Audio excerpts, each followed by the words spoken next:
রয়েছি বাগেরহাটের ৬০ গম্বুজ মসজিদ, খুলনার ঐতিহ্যবাহী এই মসজিদ।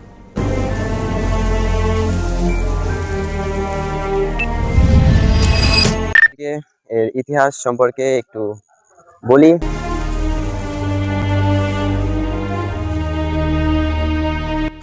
ইন্ট্রো দেখে অবশ্যই বুঝতে পারছেন আজকের এই ভিডিও কি নিয়ে। হ্যাঁ, আজকের এই ভিডিও ৬০ গম্বুজ মসজিদ নিয়ে। তো চলুন আমি ঘুরে দেখি এবং আপনাদেরকে দেখাই এবং তুলে ধরার চেষ্টা করি ইতিহাস ও সংস্কৃতি।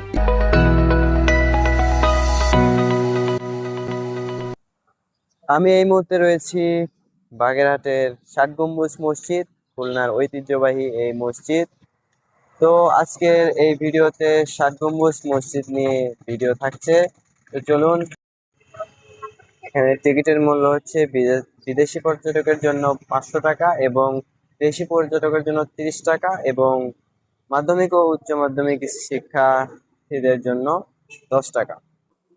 ৩০ টাকাতে টিকিট কেটে আমরা ৬০ গম্বুজ মসজিদের ভিতরে প্রবেশ করব। ঈদের জন্য এরকম বড় একটি গেট করা হয়েছে। আমরা এখন প্রবেশ করি। এই সাইডে হচ্ছে প্রবেশ পথ আর এটা হচ্ছে এক্সিট, বাইরে যাওয়ার পথ।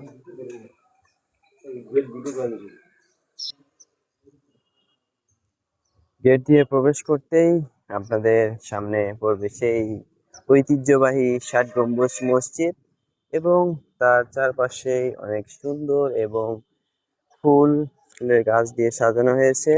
এই পাশে রয়েছে বাগেরহাট জাদুঘর, আর বাগেরহাট জাদুঘরের সামনেই ৬০ গম্বুজ মসজিদ, সেই ঐতিহাসিক মসজিদ।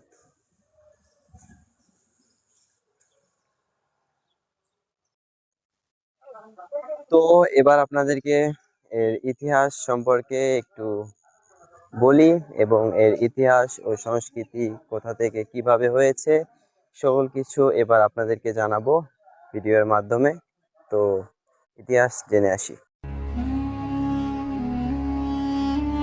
৬০ গম্বুজ মসজিদ বাংলাদেশের খুলনা বিভাগের বাগেরহাটে অবস্থিত একটি ঐতিহাসিক মসজিদ। এটি ইউনেস্কো বিশ্ব ঐতিহ্যবাহী স্থান বাগেরহাট মসজিদ শহরের একটি অংশ। এটি বাংলার সুলতানি আমলের বাংলাদেশের বৃহত্তম মসজিদ। এটি সুন্দরবনের গভর্নর খান জাহান আলী দ্বারা নির্মিত হয়েছিল।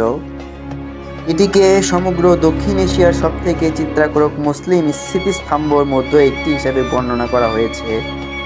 এটি বাগেরহাটের প্রধান শহর থেকে প্রায় ৪.৮ কিলোমিটার দূরে অবস্থিত এবং ঢাকা থেকে প্রায় ৩২০ কিলোমিটার দূরে অবস্থিত। যদিও এই মসজিদের নাম হচ্ছে ৬০ গম্বুজ মসজিদ, কিন্তু এই মসজিদের গম্বুজের সংখ্যা হচ্ছে ৭৭টি। মিনারের ৪টি গম্বুজ যুক্ত করলে মোট গম্বুজের সংখ্যা দাঁড়ায় ৮১টি। মসজিদটির উত্তর দক্ষিণের বাইরের দিকে প্রায় ১৬০ ফুট ও ভেতরের দিকে প্রায় ১৪৩ ফুট লম্বা এবং পূর্ব পশ্চিমের বাইরের দিকে প্রায় ১০৪ ফুট ও ভিতরের দিকে প্রায় ৮৮ ফুট চওড়া। দেওয়ালগুলো প্রায় ৮.৫ ফুট পুরো। কালের বিবর্তনে লোকে মুখে ৬০ গম্বুজ বলতে বলতে ৬০ গম্বুজ মসজিদের নামকরণ হয়ে যায়, সেই থেকে ৬০ গম্বুজ নামে পরিচিত। ৬০ গম্বুজ মসজিদের ঠিক পেছনেই এই বিশাল এই দিঘি, অনেক বড় এই দিঘি এবং তার সাইড দিয়ে শাপলা ফুল লাগে আর অনেক সুন্দর লাগছে। বিশাল দিঘি ৬০ গম্বুজ মসজিদের ঠিক পেছনে। আর এখানে নিরিবিলি সময় কাটানোর জন্য কিন্তু একটি বেস্ট প্লেস, কেননা এখানে অনেক সুন্দর হাওয়া বয় সবসময় এবং একটি শান্তির জায়গা মনে হয়। এখানে আসলে অনেক শান্তি পাওয়া যায়। নিরিবিলি পাখিদের শব্দ কোলাহল শুনতে পাবেন এখানে আসলে। নেই কোনো শহরের যানজট, নেই কোনো কোলাহল, সব মুক্ত এখানে। বাতাসটাও অনেক ফ্রেশ। তো এটাই আরো গম্বুজের ভেতরে আপনাদেরকে দেখাবো। আর এই ৬০ গম্বুজ, এখন আপনাদের ৬০ গম্বুজ মসজিদের ভেতরের অংশটুকু দেখাবো। আমি এখন ৬০ গম্বুজ মসজিদের ভেতরে প্রবেশ করলাম। এখন আপনাদেরকে ৬০ গম্বুজ মসজিদের ভেতরের অংশ দেখাচ্ছি। ৬০ গম্বুজ মসজিদের ভেতরে পুরানো ঐতিহ্য রক্ষার্থে এখানে কিন্তু ওইভাবে সংস্কার কাজ করা হয়নি। যেভাবে তৈরি করা হয়েছিল সেই শত শত বছর আগে এইভাবে রেখে দেওয়া হয়েছে।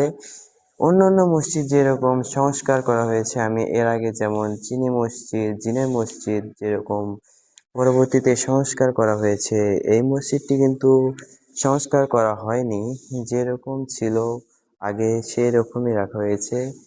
গম্বুজগুলো দেখতে পাচ্ছেন 7টি সারিতে, 7 গম্বুজ মসজিদ হলেও এটিতে 77টি গম্বুজ রয়েছে।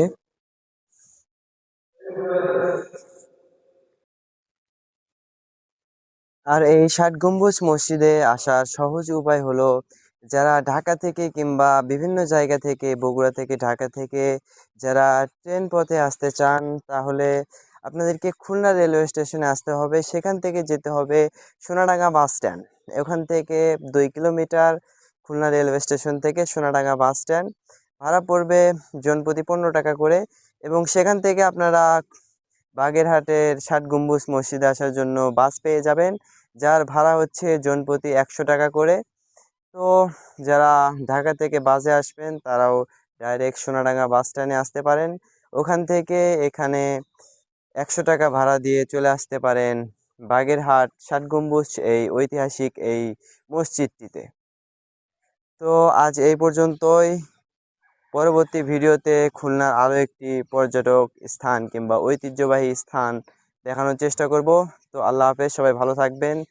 যারা যারা পরবর্তী ভিডিওর জন্য পেজটি ফলো করবেন, এবং যারা ইউটিউব থেকে দেখছেন অবশ্যই সাবস্ক্রাইব করবেন, বেল আইকনটি ক্লিক করে রাখবেন।